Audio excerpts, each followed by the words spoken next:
Hello student, this is नूतन चौहान। आज इस video में क्या करने वाले हैं, क्लास 10th का हिस्ट्री का चैप्टर प्रिंट कल्चर। इससे पहले की वीडियो में मैं इस चैप्टर के 4 यूनिट आपको अच्छे से समझा चुकी हूँ।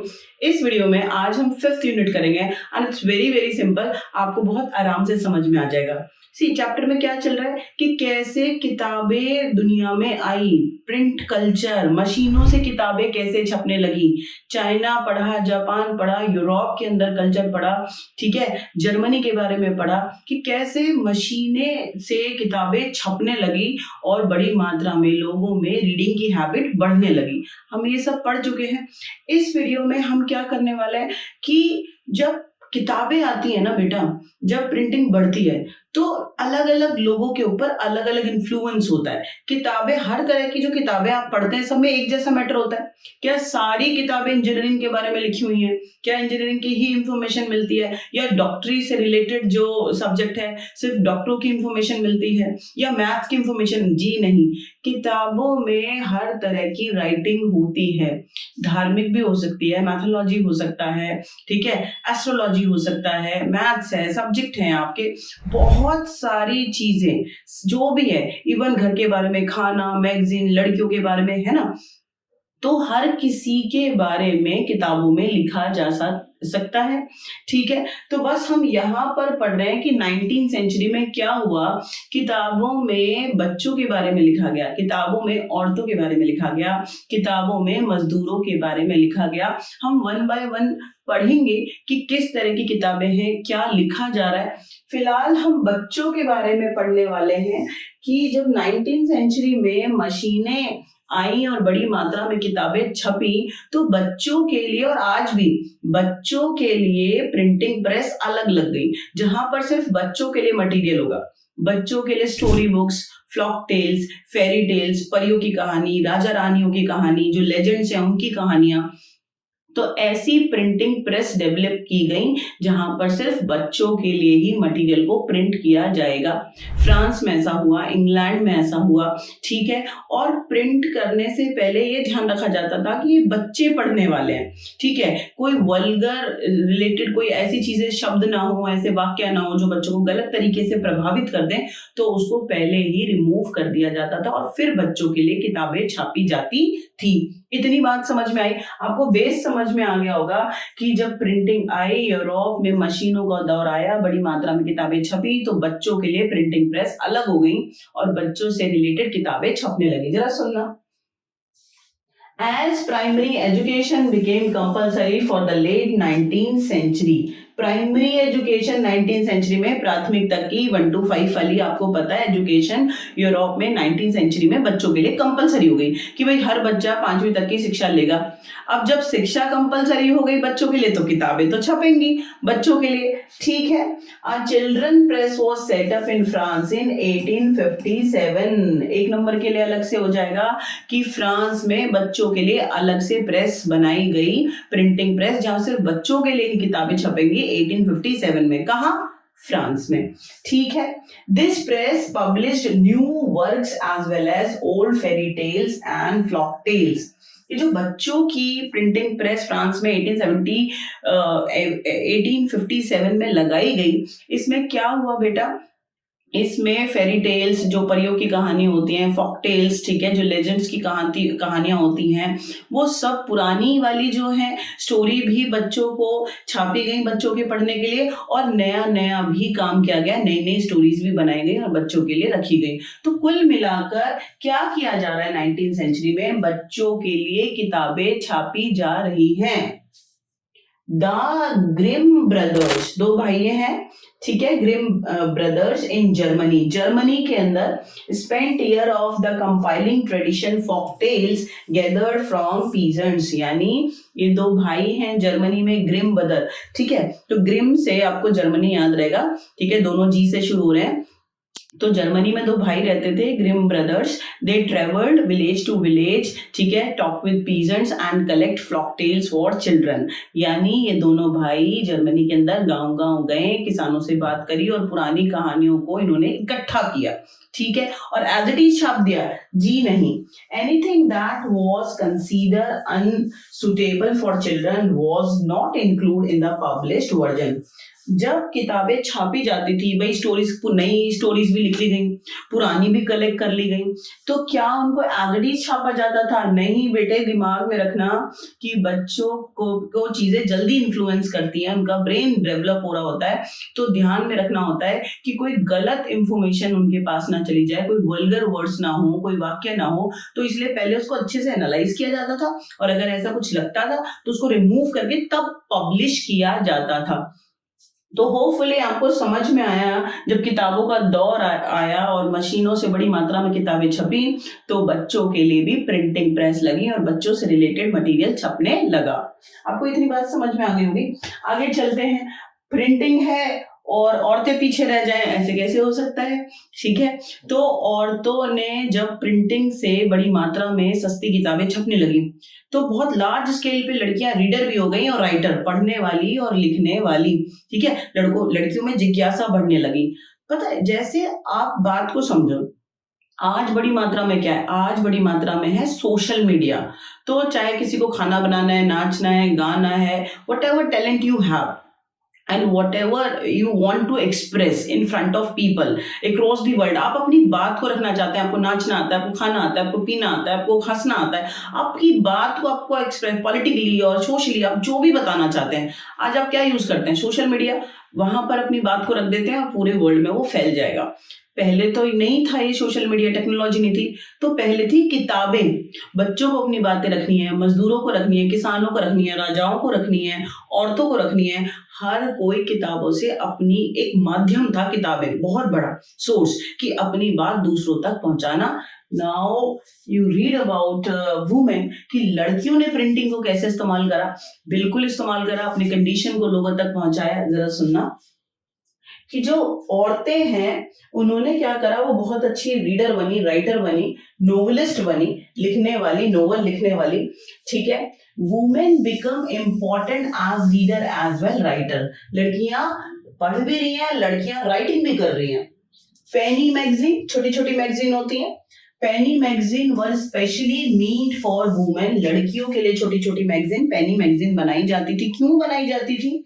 ठीक है, as were manual teaching proper behavior and housekeeping, कि घर का ख्याल कैसे रखना है, उन्हें बिहेव कैसे करना है ना, अपने बच्चों को कैसे पालना है। तो पहले पेनी मैगजीन आती थी, यूरोप के अंदर छपती थी। क्यों? औरतों के लिए स्पेशली। और उसमें क्या लिखा होता था कि लड़कियों को प्रॉपर बिहेव कैसा करना चाहिए, उससे पढ़कर वो सीखते थे।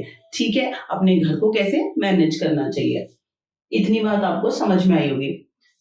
सम of the best known novelist were, यानी यूरोप में जब ये प्रिंटिंग कल्चर आया, जब लड़कियां लिखी पढ़ी, तो उन्होंने नोवेल लिखने शुरू करे, राइटिंग शुरू करी। और कुछ इस बड़ी जो राइटर्स हैं, नोवेलिस्ट हैं, उनके नाम आपको याद रखने हैं। एक नंबर में आ जाएगा Jane Austen, Jane Austen, Bronte sisters and George Eliot, George Eliot. These are some name of historical novelist in Europe. वो लड़कियां जिन्होंने बड़ी मात्रा में राइटिंग करी और फेमस हुई। ठीक है, ये बात आपको याद रहेगी, कोई दिक्कत वाली बात नहीं है। Their writings become important in defining a new type of woman, यानी इन लड़कियों ने जो लिखना शुरू करा ना, इन्होंने लड़कियों को अलग दिखाया। पहले क्या होता था, लड़कियां सप्रेस थी, मेल डोमिनेंट सोसाइटी थी, उन्हें घर में रखा जाता था, उन्हें बराबर के राइट्स नहीं थे। लेकिन इन किताबों में लड़कियों ने अपने आप को अलग दिखाया, जिसमें उन्होंने अपने आप को पावरफुल दिखाया, ताकतवर दिखाया कि उनकी भी भूमिका है समाज के अंदर। देखो जरा क्या लिखा उन्होंने, अ पर्सन विद विल। लड़कियों ने दिखाया कि हमारी भी इच्छाएं हैं। स्ट्रेंथ ऑफ पर्सनैलिटी, अपनी ताकत को दिखाया कि लड़कियों में भी ताकत होती है। Determination and the power to think, कि लड़कियों में सोचने की भी शक्ति होती है। तो अपने आप को ओवरऑल पावरफुल दिखा रही हैं। तो books this was the source for European countries women. अपने आप को वो बता रही हैं क्या हमारी कंडीशन है, हम क्या चाहते हैं, क्या हमारी डिटर्मिनेशन है, हम भी अलग से सोच सकते हैं, हम भी समाज में अपनी एक अहम भूमिका रखते हैं। तो होपफुली यू अंडरस्टैंड। जब प्रिंट आया, मशीनें आई, किताबें छपी, तो औरतों ने लिखना पढ़ना शुरू करा, नॉवलिस्ट बनी, राइटर्स बनी, अपने कंडीशंस के बारे में लिखा। बड़ी जो राइटर्स हैं, नॉवलिस्ट हैं, उनके नाम मैंने आपको बता दिया, 1 नंबर में अलग से आ जाता है। तो आपको ये बात समझ में आई होगी, कोई दिक्कत वाली बात नहीं है। आगे चलते हैं। प्रिंट एंड वर्कर्स, औरतें अपने बारे में लिख रही हैं, बच्चों के बारे में किताबें छप रही हैं। तो जो मजदूर, आपको पता है किसान और मजदूर ये एक अहम भूमिका निभाते हैं इकोनॉमी में। करते हैं नहीं करते, या तो चीजें फैक्ट्री में प्रोड्यूस होती हैं या खेतों में प्रोड्यूस हो रही हैं, ठीक है। तो ये जो वर्कर है ना, इन्होंने लिखना पढ़ना शुरू करा और इन्होंने भी ऑटोबायोग्राफी, आत्मकथा अपने बारे में लिखा, अपने कंडीशंस के बारे में, पॉलिटिकल सिस्टम के बारे में कि भाई हमारी क्या कंडीशन है, हमारी क्या डिमांड्स हैं। बात समझ में आई? कैसे लिखना पड़ा शुरू करा, जरा देखेंगे। बहुत सिंपल सी बात है। देखो, मजदूरों की कैटेगरी होती है, एक होता है स्किल्ड लेबर और एक होता है अनस्किल्ड लेबर। फैक्ट्रियों में जो बोझा ढोने का काम कर रहे हैं, छोटा काम कर रहे हैं, वो भी मजदूर है। और इंजीनियर जिसको टेक्नोलॉजी, जिसे मशीनों के साथ खेलना आता है, वो भी मजदूर है। लेकिन वो व्हाइट कॉलर होते हैं। क्या होते हैं? व्हाइट कॉलर वर्कर, जो थोड़े से वेल सेटल्ड होते हैं, पढ़े लिखे होते हैं, वो वाले। बात समझ में आई? जिनकी अर्निंग ज्यादा होती है, ठीक है। जरा देखो, इन 19th सेंचुरी लैंडिंग लाइब्रेरी क्या हुई? यानी बहुत सारे जो राजा होते हैं, ठीक है, ये जो रिच लोग होते हैं, एलाइट लोग होते हैं, तो वो डोनेट करते हैं पैसा और लाइब्रेरी बनवाते हैं। बात समझ में आई? लाइब्रेरी बनवाते हैं, मंदिर बनवाते हैं। क्यों बनवाते हैं? अपने नाम के लिए, ठीक है। तो उस टाइम पर जो लाइब्रेरीज बनी, चाहे वो राजा ने बनाई, चाहे किसी अलाइट ने या एरिस्टोक्रेसी क्लास के रिच लोगों ने बनाई, बढ़िया बात है, बना दी। फायदा किसका हुआ? मजदूरों ने उन लाइब्रेरीज में जाना शुरू करा, पढ़ना शुरू करा, वो पढ़ लिख गए, ठीक है। तो लैंडिंग लाइब्रेरी इन इंग्लैंड में जो लाइब्रेरी बनाई गई, उससे क्या हुआ? This was the instrument for educating white collar workers, artisans and lower middle class. जो मिडिल क्लास के लोग हैं, जो व्हाइट कॉलर ना वर्कर्स हैं, यानी जिनकी अर्निंग ज्यादा होती है, जो वेल ट्रेंड होते हैं, ठीक है, पढ़े लिखे, और आर्टिशंस, इन सब ने इन लाइब्रेरी का फायदा उठाया, किताबें पढ़नी शुरू करी। Sometimes self educated working class people wrote for themselves, यानी कि जो ये लोग हैं मजदूर, जब ये पढ़ लिख गए तो इन्होंने अपने बारे में लिखना शुरू करा। कभी कभी ये क्या करते थे? अपने कंडीशंस के बारे में लिखते थे। They wrote political tracts and autobiographies in large number. Hopefully you understand. This is very, very simple. Lending libraries. This was the instrument for workers. ठीक है, they went there and they read lot. उन्होंने वहाँ पढ़ना शुरू करा और उसके बाद sometime they wrote about their conditions. They wrote autobiographies. They wrote political tracts कि कैसा वहाँ पे राजनीतिक माहौल था, क्या उनके अधिकार हैं, कैसे उनको एक्सप्लॉइट किया जा रहा है। ऑटोबायोग्राफीज मजदूरों ने लिखना शुरू किया। तो देखा आपने कि प्रिंटिंग सिर्फ ऐसा नहीं है कि कुछ ऐसे ही छप रहा है और कोई भी खरीद ले, नहीं। हर किसी को इन्फ्लुएंस कर रहे हैं पब्लिशर्स।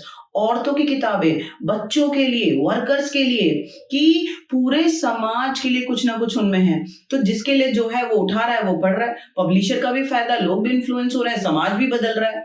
तो books one of the biggest source, you know, that time period spread their views, अपने विचारों को दूसरों तक पहुंचाने का एक बहुत बड़ा साधन रहा है किताबें। बात समझ में आ गई आपको? तो वर्कर्स के बारे में पढ़ लिया हमने, ठीक है, और हमने औरतों के बारे में पढ़ लिया, हमने बच्चों के बारे में पढ़ लिया। अब हम पढ़ेंगे फर्दर इनोवेशंस इन प्रिंटिंग। देखो, जब कभी होती थी, मैंने आपको वुड ब्लॉक प्रिंटिंग भी बताया कि वुड ब्लॉक प्रिंटिंग के थ्रू किताबें छप रही हैं, ठीक है। और मैन्युस्क्रिप्ट हमने बताई आपको कि हाथ से लिखा जाता था, ठीक है, तो वो भी बहुत महंगा था और बहुत टाइम कंज्यूमिंग था। उसके बाद मशीनें हमने आपको बताई कि गुटेनबर्ग ने कैसे मशीन को डेवलप करा और वहां से मशीनों का दौर आया और बड़ी मात्रा में किताबें छपने लगी। अच्छा, उस टाइम की मशीनों और आज की जो प्रिंटिंग प्रेसेस है, उनमें जमीन आसमान का अंतर है ना। तो धीरे धीरे क्या किया जाता है? टेक्नोलॉजी को फाइन किया जाता है कि और स्पीड से और क्वालिटी की चीजें बने। वो हर फील्ड में है बेटा, ठीक है। आप किसी भी चीज को ले लेना, पहले का आप मॉडल देखना कार का और आज के मॉडल्स देखना, तो उनको और फाइन किया जाता है कि और अच्छी क्वालिटी हो। इतनी बात आपको समझ में आ गई। तो आपको यहाँ पर क्या पढ़ना है कि नए नए इनोवेशन आविष्कार किए गए और टेक्नोलॉजी बढ़ाई गई कि मशीनें और अच्छी बने, अच्छी क्वालिटी का किताबें छपे, सस्ती छपे और लोगों तक पहुंचे। ठीक है, देखें क्या लिखा हुआ है। By the late 19th century, 19th century में क्या हुआ बेटा, the presses came to be made out of metal. Late 19th century में मशीनों को मजबूत बनाने के लिए मेटल से तैयार किया गया। इतनी बात आपको समझ आ गई। ये सारे चेंजेस हैं कि लेट 19th सेंचुरी में मशीनों के साथ क्या क्या नए नए आविष्कार किए गए कि और अच्छे से छपाई हो। इतनी सी बात है। By the mid 19th century Richard M Hoe, ये नाम है रिचर्ड एम होय, याद रखेंगे, ऑफ न्यूयॉर्क के हैं, had perfected the driven cylindrical press. इन्होंने और अच्छे से सिलेंड्रिकल प्रेस बनाई। स्क्वायर भी हो सकता है, सर्कल भी हो सकता है, सिलेंड्रिकल एक शेप होता है, आपने मैथ्स में इसको पढ़ा है, ठीक है। ये ऐसे करके, ठीक है, प्रेस की ऐसे उन्होंने मॉडल तैयार करा सिलेंड्रिकल फॉर्म में कि और अच्छे से छपाई हो। ठीक है, किसने करा? रिचर्ड एम होय ने। This was capable of printing 8000 sheets. जो रिचर्ड एम हॉय ने प्रिंटिंग प्रेस सिलेंड्रिकल शेप में तैयार करी, उसकी कितनी कैपेसिटी थी? एक बार में वो 8000 शीट्स छाप सकती थी। And this was very useful to printing newspaper. भाई न्यूज़पेपर बड़ी मात्रा में छापने होते हैं, तो इस सिलेंड्रिकल प्रेस को जो रिचर्ड एम हॉय ने बनाई उसको लोग इस्तेमाल करने लगे। बात समझ में आ गई? न्यूज़पेपर्स को छापने के लिए इसको इस्तेमाल किया गया। 8000 शीट्स एक घंटे में पर आवर छापी जा सकती थी। गुड, बहुत अच्छी बात है। आगे चलते हैं। In the late 19th century, the offset press was developed which could print to 6 color at time। देखो ये तो बहुत बड़ा इनोवेशन है। जब किताबें कभी पहले छपी ना, तो दैट टाइम पीरियड क्या था? ओल्ड टेक्नोलॉजी थी और ब्लैक एंड व्हाइट, सिर्फ सारा काला काला एक ही कलर से सब कुछ छपा हुआ है, तो उसको वो इतना ज्यादा ना क्या होता है, फैसिनेट नहीं करता रीडर्स को। तो क्या हुआ? ऑफसेट मशीन बनाई गई, उसमें एक साथ 6 कलर यूज किए जा सकते थे किताब में। तो हो गया ना कलरफुल। तो पेज जितना कलरफुल होता है, जितना उसके अंदर ना पिक्चर्स होते हैं, कलर्स होते हैं, तो वो बच्चे को, पढ़ने वाले को अट्रैक्ट करती हैं। बात समझ में आई? एक मोटी सी किताब आपको सिर्फ काले से शब्दों में लिख दी जाए ना, तो छोटा बच्चा तो इरिटेट हो जाएगा। लेकिन वहीं अगर उसको बहुत कलरफुल पिक्चर्स और कलरफुल वर्ड्स मिले, तो फिर वो अटकी देखे तो सही इसके अंदर क्या है, तो उसकी क्यूरियोसिटी बढ़ जाएगी। तो ऑफसेट मशीनें लगी from the turn off the 20th century। 20th century तक आते आते इलेक्ट्रिकल ऑपरेटेड प्रेसेस एक्सिलरेट। अब बिजली से चलने वाली मशीनें डेवलप हो गई, बिजली से चलने वाली, तो और तेजी से छपाई होगी। Method of the feeding paper is improve. ठीक है, कागज को पहले हाथ से डाल रहे हैं, तो जो मशीन के अंदर कागज को डाला जा रहा है, फिट किया जा रहा है, उस मेथड को और इम्प्रूव कर लिया गया। ठीक है, द क्वालिटी ऑफ प्लेट, जहां पर पेपर को रखा जाता है छपने के लिए मशीन के अंदर, तो क्वालिटी ऑफ प्लेट भी पहले से अच्छी कर ली गई, became better. Automatic paper reels, ठीक है, ये नहीं कि बार बार कागज को आप लगाओगे, तो ऑटोमेटिक पेपर रील्स की एक बार में लगा दी और जो मशीन है अपने आप कागज को फीड करती रहे और जो चीजें हैं वो छपती चली जाए पेपर। बात समझ में आया? तो ये होने लगा। Photo electric control of the colour registered were introduce.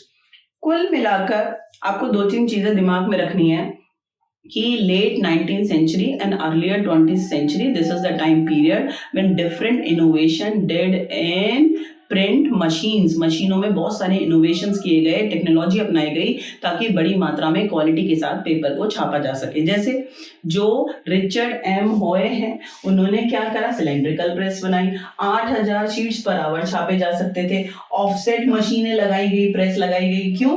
ताकि 6 कलर एक साथ यूज किए जा सके एक पन्ने के ऊपर, एक पेज के ऊपर, ठीक है। और इलेक्ट्रॉनिक मशीन्स बनाई गई, अब बिजली से मशीनें चलने लगी। जो पेपर को फीड किया जाता था, रखा जाता था मशीन में, वो इम्प्रूव करा गया, प्लेट की क्वालिटी बेटर की गई। तो दीज ऑल आर इनोवेशंस, ठीक है, अप्लाई इन प्रिंट मशीन्स और ड्यूरिंग प्रिंटिंग कल्चर, ताकि जो छपाई है वो और अच्छे से हो और क्वालिटी से हो और लोगों तक ज्यादा मात्रा में पहुंचे, ठीक है। ये अलग से पेपर में आ जाता है, इनोवेशंस हुए हैं। मुझे नहीं लगता कि अभी आपको कोई इसके अंदर दिक्कत होनी चाहिए। आगे चलते हैं। Printers and publishers continuously developed new strategies to sell their books। भैया चलो, मैंने आपको ये तो बता दिया, सुनो, ऐसे थोड़ी समझ आता है रीड करे जाओ, ट्रांसलेट करे जाओ, नहीं। Now imagination this situation. मशीनें यूरोप में आ गई, बोलो आ गई तो आ गई। बड़ी मात्रा में किताबें छपने लगी, बोलो छपने लगी तो छपने लगी, बहुत अच्छी बात है, ठीक है। लेकिन छपके ना वो कूड़ा बन जाएंगी जब तक उसे बेचने की स्ट्रैटेजी ना लगा जाए। वो सिर्फ किताबें नहीं है, वो कोई भी चीज जो बड़ी मात्रा में फैक्ट्री में बन रहा है तो उसे लोगों तक पहुंचाने के लिए पहले उसकी स्ट्रैटेजी बनानी पड़ती है कि इसको पहुंचाना कैसे है। बात समझ में आ गई? तो publisher find out different strategies to sell their books. जो छप रही है इतनी बड़ी मात्रा में किताबें, इतनी टेक्नोलॉजी के साथ, और वो बिके ना तो पब्लिशर तो बर्बाद हो जाएंगे। तो उन्होंने अलग अलग स्ट्रैटेजीज अपनाई कि जो बड़ी मात्रा में किताबें छप रही हैं ये बिके, लोगों तक पहुंचे। अब लो क्या किया उन्होंने, बहुत सिंपल है। 19th century periodicals serialized important novels which gave birth to the particular way to writing novels। आपने नोवेल सुना है? एक मोटा नोवेल, एक स्टोरी, ठीक है, लेकिन पब्लिशर्स ने दिमाग लगाया, यार एक बार में एक स्टोरी चली गई, एक बार ही बिकेगी, ठीक है। तो उन्होंने क्या करा, सीरियलाइज्ड नोवेल दे प्रिंटेड। क्या होता है इसका मतलब कि मान लो एक मर्डर की स्टोरी है ना, कि भाई एक नौकर था, राजा था, रानी थे, घर में रहते थे, अचानक से ऐसे हुआ।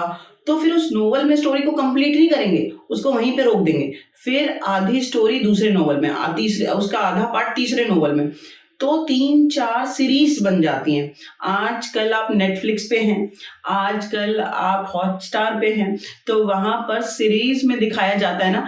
क्यों? क्योंकि क्यूरियोसिटी बढ़ती है, और नेक्स्ट एपिसोड में क्या होगा। तो पहले क्या होता था, नोवेल्स में ऐसा किया गया, सीरियलाइज्ड टेक्निक इस्तेमाल की गई कि एक स्टोरी को कई भागों में बांट दो, तो जिसने पहला भाग पढ़ा होगा वो दूसरा खरीदेगा ही कि आगे देखो स्टोरी में क्या होगा। इतनी बात समझ में आ गई आपको? तो सीरियलाइज्ड नोवेल लिखने का एक तरीका इस्तेमाल किया गया कि लोगों में क्यूरियोसिटी बढ़े और वो खरीदे उसको। 1920s इन इंग्लैंड में क्या हुआ, popular words were sold in cheap series called the selling series. यानी जो नोवेल लिखे गए वो सीरीज में लिखे गए, लेकिन उनमें क्या हुआ, सस्ता छापा गया, चीप, ठीक है। इसे इसलिए इन्हें क्या कहते हैं, सेलिंग सीरीज। 1920s इंग्लैंड, और सीरीज में नोवेल्स को छापा गया, सस्ता छापा गया, चीप, तो इसको क्या कहते हैं, selling series. The dust cover of the book jacket is also 20th century innovation। Publishers ने लोगों को अट्रैक्ट करने के लिए, किताबें क्या होती है, एक जगह आप रख दो पढ़कर, तो उनमें धूल जमती जाएगी, वो खराब हो जाएंगे। तो जैसे आप कपड़े पहनते हैं ना आपकी बॉडी को प्रोटेक्ट करने के लिए, तो पब्लिशर्स ने दिमाग लगाया, कवर तैयार करा गया बुक्स का, उन्हें क्या कह रहे हैं, बुक्स जैकेट, उनको पहना दिया गया कि भाई ये खराब नहीं होंगी, आपको जब मर्जी आए आप इसको जैकेट को खोलो और पढ़ लो, ठीक है। अच्छा तरीका है। आजकल तो सारी बुक्स को बहुत अच्छे तरीके से डिजाइन किया जाता है मार्केट में उतारने से पहले। द डस्ट कवर और द बुक जैकेट, ठीक है, कि बुक के ऊपर डस्ट ना इकट्ठा हो और उनको प्रोटेक्ट करने के लिए कि कोई भी चीज वो खराब ना हो बनने, इसके लिए जैकेट तैयार किया गया। तो ये भी एक स्ट्रैटेजी है। With the onset of the Great Depression, publisher डर गए। ग्रेट डिप्रेशन क्या टाइम पीरियड है? Economical depression, shop shut down, business shut down, agriculture fall down, job सब लोगों के जब चले जाते हैं वो होता है डिप्रेशन टाइम पीरियड। पूरे वर्ल्ड वाइड आया था, याद है आपको जर्मनी में पढ़ाया है हमने, ठीक है। तो अब आप इस बात को समझो कि जो मशीनें हैं, पब्लिशर्स हैं, वो डर रहे थे। कब डर रहे थे? इकोनॉमिकल डिप्रेशन टाइम पीरियड में, कि भाई हमारी जो बुक्स हैं 1930s में जब इकोनॉमिकल डिप्रेशन आया, publishers feared a decline in books purchases, कि भाई उनकी किताबें बिकनी बंद हो जाएंगी।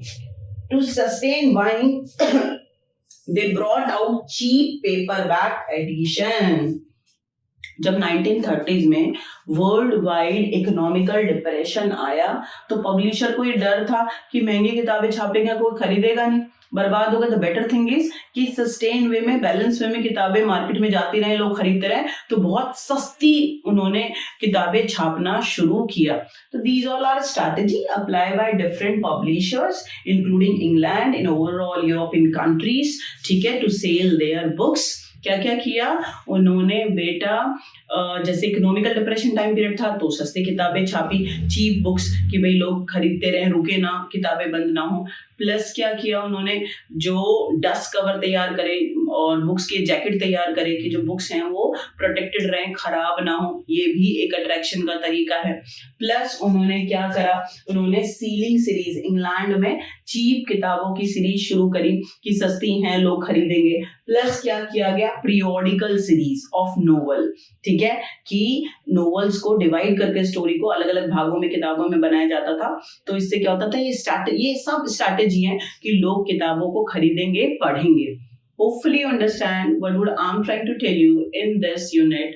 Just simple about women, about children, about workers, different innovations and with the print and strategy applied by publishers कि उन्होंने किताबों को कैसे बेचा। ये थोड़ी सी इंफॉर्मेशन हमने इस वीडियो में करा, आपको बहुत अच्छे से समझ में आएगा। नेक्स्ट वीडियो में हम प्रिंट कल्चर का नेक्स्ट यूनिट करेंगे। तब तक के लिए आप बहुत खुश रहो, बहुत अच्छे से पढ़ते रहो और व्यस्त बहुत ज्यादा रहो।